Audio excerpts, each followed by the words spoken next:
ವಾರ್ತೆಗಳ ವಿವರ. ಕಳೆದ 10 ವರ್ಷಗಳಲ್ಲಿ ಸುಮಾರು 1 ಲಕ್ಷ ಕೋಟಿ ಅನುದಾನವನ್ನು ಕೇಂದ್ರ ಸರ್ಕಾರದಿಂದ ಜಿಲ್ಲೆಗೆ ತಂದು ಅಭಿವೃದ್ಧಿಯನ್ನು ಮಾಡಿದ್ದೇನೆ. ಮುಂದಿನ 5 ವರ್ಷಗಳಲ್ಲಿ ಬೀದರ್ ಜಿಲ್ಲೆಯನ್ನು ಅಭಿವೃದ್ಧಿ ಹೊಂದಿದ ಜಿಲ್ಲೆಯನ್ನಾಗಿ ಮಾಡ್ತೇನೆ ಎಂದು ಕೇಂದ್ರ ಸಚಿವರು ಹಾಗೂ ಬೀದರ್ ಲೋಕಸಭಾ ಕ್ಷೇತ್ರದ ಭಾರತೀಯ ಜನತಾ ಪಕ್ಷದ ಅಭ್ಯರ್ಥಿ ಭಗವಂತ ಖೂಬಾ ಹೇಳಿದರು. ನಗರದ ಗಣೇಶ್ ಮೈದಾನದಲ್ಲಿ ಬೃಹತ್ ಬಹಿರಂಗ ಸಭೆಯನ್ನು ಉದ್ದೇಶಿಸಿ ಮಾತನಾಡಿರುವಂತಹ ಅವರು, ಕಾಂಗ್ರೆಸ್ ಪಕ್ಷ 60 ವರ್ಷ ಅಧಿಕಾರ ಮಾಡಿದಾಗ ಲೋಕಸಭಾ ಚುನಾವಣೆ ಮಹತ್ವ ಅವರಿಗೆ ಗೊತ್ತಿರಲಿಲ್ಲ. ಈಗ ಎಚ್ಚೆತ್ತುಕೊಂಡಿದ್ದಾರೆ. ಖಂಡ್ರೆ ಕುಟುಂಬದ ಮೇಲೆ ಹಲವು ಆರೋಪಗಳಿವೆ. ಆ ಆರೋಪಗಳ ಬಗ್ಗೆ ಸಾಗರ್ ಖಂಡ್ರೆ ತಮ್ಮ ತಂದೆಗೆ ಪ್ರಶ್ನೆ ಕೇಳಬೇಕಾಗಿತ್ತು ಎಂದು ಖೂಬಾ ಟಾಂಗ್ ನೀಡಿದರು. ನಾನು ಏನೂ ಅಭಿವೃದ್ಧಿ ಮಾಡಿಲ್ಲ ಎಂದು ಹೇಳ್ತೀರಿ. ಸಿಎಂ ಸಿದ್ದರಾಮಯ್ಯನವರಿಗೆ ಜಿಲ್ಲೆಗೆ ಕರ್ಕೊಂಡು ಬನ್ನಿ. ಸಿದ್ದರಾಮಯ್ಯನವರಿಗೂ ಮತ್ತು ನಿಮ್ಮೆಲ್ಲರಿಗೂ ಕೂಡ ನಾನು ಏನೇನು ಅಭಿವೃದ್ಧಿ ಕೆಲಸಗಳನ್ನು ಮಾಡಿದ್ದೇನೆ ಅನ್ನುವಂಥದ್ದನ್ನು ನಾನು ಎಲ್ಲವನ್ನೂ ಕೂಡ ತೋರಿಸ್ತೇನೆ ಅನ್ನುವಂಥ ಮಾತನ್ನು ಭಗವಂತ ಖೂಬಾ ಹೇಳಿದರು. ಮುಂದುವರೆದು ಮಾತನಾಡಿದ ಖೂಬಾ ಅವರು, ದೇಶದ ಅಖಂಡತೆಗೆ ಮೋದಿಯವರು ಮತ್ತೊಮ್ಮೆ ಪ್ರಧಾನಮಂತ್ರಿಯಾಗುವುದು ಅತ್ಯವಶ್ಯಕವಾಗಿದೆ. ಈ ಬಾರಿ 400ಕ್ಕೂ ಹೆಚ್ಚು ಸ್ಥಾನಗಳಲ್ಲಿ ಗೆಲ್ಲಲು ಪ್ರತಿಯೊಬ್ಬರೂ ಕೂಡ ಶ್ರಮಿಸಬೇಕು. ನನ್ನಿಂದ ತಿಳಿದೋ ತಿಳಿಯದೆಯೋ ಏನಾದರೂ ತಪ್ಪಾದರೆ ಕ್ಷಮಿಸಬೇಕೆಂದು ಭಗವಂತ ಖೂಬಾ ಕಾರ್ಯಕರ್ತರಲ್ಲಿ ಮನವಿ ಮಾಡಿಕೊಂಡರು. ಮಾಜಿ ಮಂತ್ರಿಗಳಾದ ಎಸ್.ಕೆ. ಬೆಳ್ಳುಬ್ಬಿ ಅವರು ಬೃಹತ್ ಬಹಿರಂಗ ಸಭೆಯನ್ನು ಉದ್ಘಾಟಿಸಿ ಮಾತನಾಡಿ, ಜಮ್ಮು ಕಾಶ್ಮೀರದಲ್ಲಿ ಪ್ರಧಾನಮಂತ್ರಿ ನರೇಂದ್ರ ಮೋದಿಯವರು 370 ಕಲಂ ತಿದ್ದುಪಡಿ ಮಾಡಿದಂತೆ ಆ ನೆನಪಿಗಾಗಿ ಭಗವಂತ ಖೂಬಾ ಅವರು 3,70,000ಕ್ಕೂ ಹೆಚ್ಚು ಮತಗಳ ಅಂತರದಿಂದ ಗೆಲುವು ಸಾಧಿಸಿದ್ದಾರೆ. 370ಕ್ಕೂ ಹೆಚ್ಚು ಸೀಟ್ಗಳಲ್ಲಿ ದೇಶದ ತುಂಬೆಲ್ಲ ಬಿಜೆಪಿ ಮತ್ತು ಜೆಡಿಎಸ್ ಎನ್ಡಿಎ ಮೈತ್ರಿಕೂಟ ಗೆಲ್ಲುತ್ತದೆ ಎಂದು ಹೇಳಿದರು. ಶಾಸಕ ಶರಣು ಸಲಗರ್ ಮಾತನಾಡಿ, ಈ ಚುನಾವಣೆ ನರೇಂದ್ರ ಮೋದಿ ಮತ್ತು ಅಫ್ಜಲ್ ಗುರು ಹಮ್ ಶರ್ಮಿಂದಾ ಹೈ ಎನ್ನುವವರ ನಡುವೆ ನಡೀತಾ ಇದೆ. ಈ ಚುನಾವಣೆ ನರೇಂದ್ರ ಮೋದಿ ಮತ್ತು ಪಾಕಿಸ್ತಾನ್ ಜಿಂದಾಬಾದ್ ಎಂದವರ ನಡುವೆ ನಡೀತಾ ಇದೆ. ಈ ದೇಶದಲ್ಲಿ ಡಾಕ್ಟರ್ ಅಂಬೇಡ್ಕರ್ ಅವರಿಗೆ, ಬಾಬು ಜಗಜೀವನ್ ರಾಮ್ ಅವರಿಗೆ ಹಾಗೂ ಪಿ ವಿ ನರಸಿಂಹರಾವ್ ಅವರಿಗೆ ಮೋಸ ಮಾಡಿದ್ದೇ ಕಾಂಗ್ರೆಸ್ ಪಕ್ಷ ಎಂದರಲ್ಲದೆ ಮಲ್ಲಿಕಾರ್ಜುನ್ ಖರ್ಗೆ ಸೇರಿದಂತೆ ಹಲವರು ಚುನಾವಣೆಯಿಂದ ಹಿಂದೆ ಸರಿದಿದೆ ನರೇಂದ್ರ ಮೋದಿಯವರ ಭಯದಿಂದ ಎಂದು ಹೇಳಿದರು. ಗ್ಯಾರಂಟಿ ಯೋಜನೆ ಮೂಲಕ ಕಾಂಗ್ರೆಸ್ ಜನರಿಗೆ ಮೋಸ ಮಾಡ್ತಾ ಇದೆ.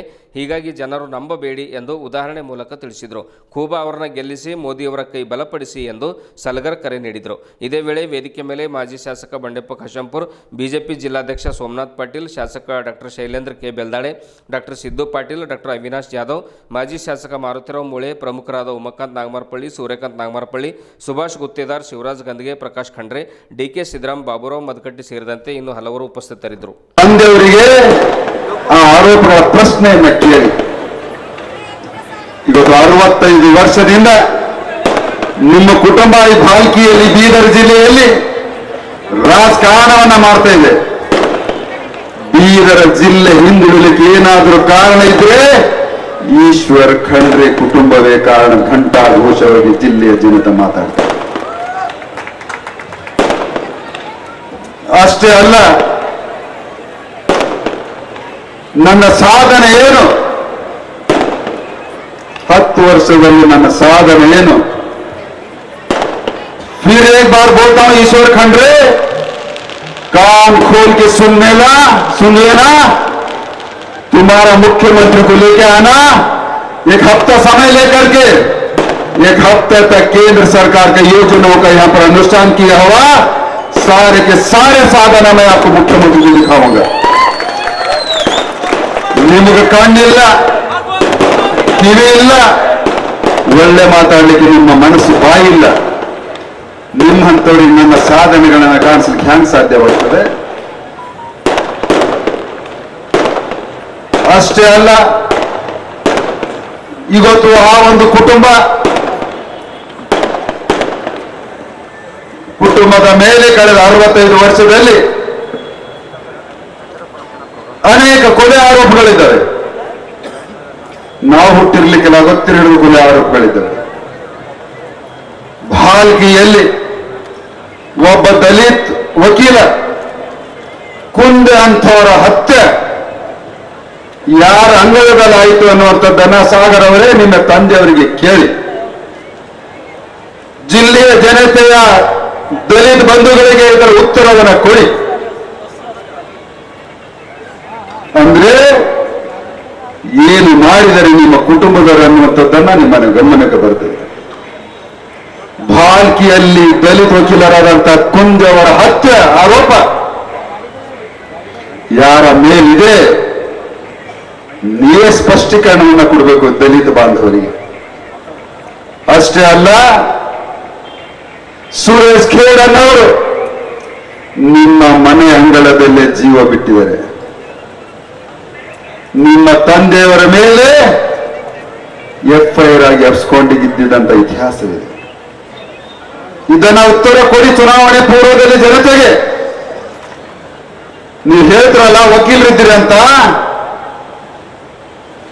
ಯಾವ ಕೋರ್ಟ್ನಲ್ಲಿ ವಕೀಲಿತನೆ ಮಾಡ್ತೀನಿ ಅಂತ ನೀವು ಹೇಳಿದ್ರು ಸತ್ಯವು ಸುಳ್ಳು ಬೀದರ್ ಜಿಲ್ಲೆ ಜನತೆಗೆ ಗೊತ್ತಿಲ್ಲ.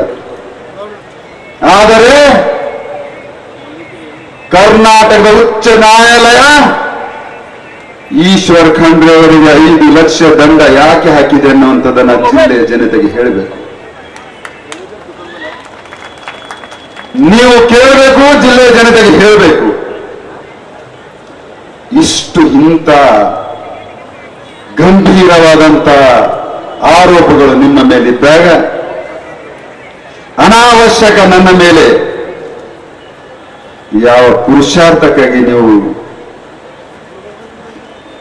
ಸಾಮಾಜಿಕ ಸೇವೆಯನ್ನ ಮಾಡ್ತೀರ ಅನ್ನುವಂಥದ್ದನ್ನ ನನ್ನ ಪ್ರಶ್ನೆ.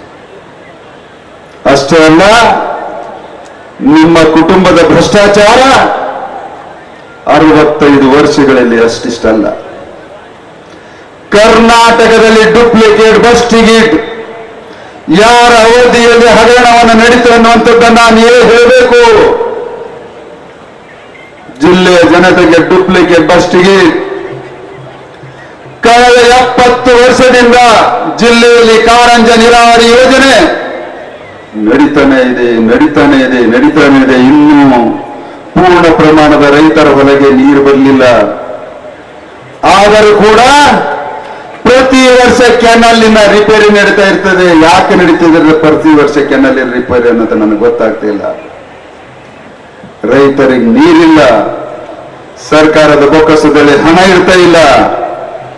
ಏನು ಇದು ನಿಮ್ಮ ರಾಜಕಾರಣ? ಅಷ್ಟೇ ಅಲ್ಲ,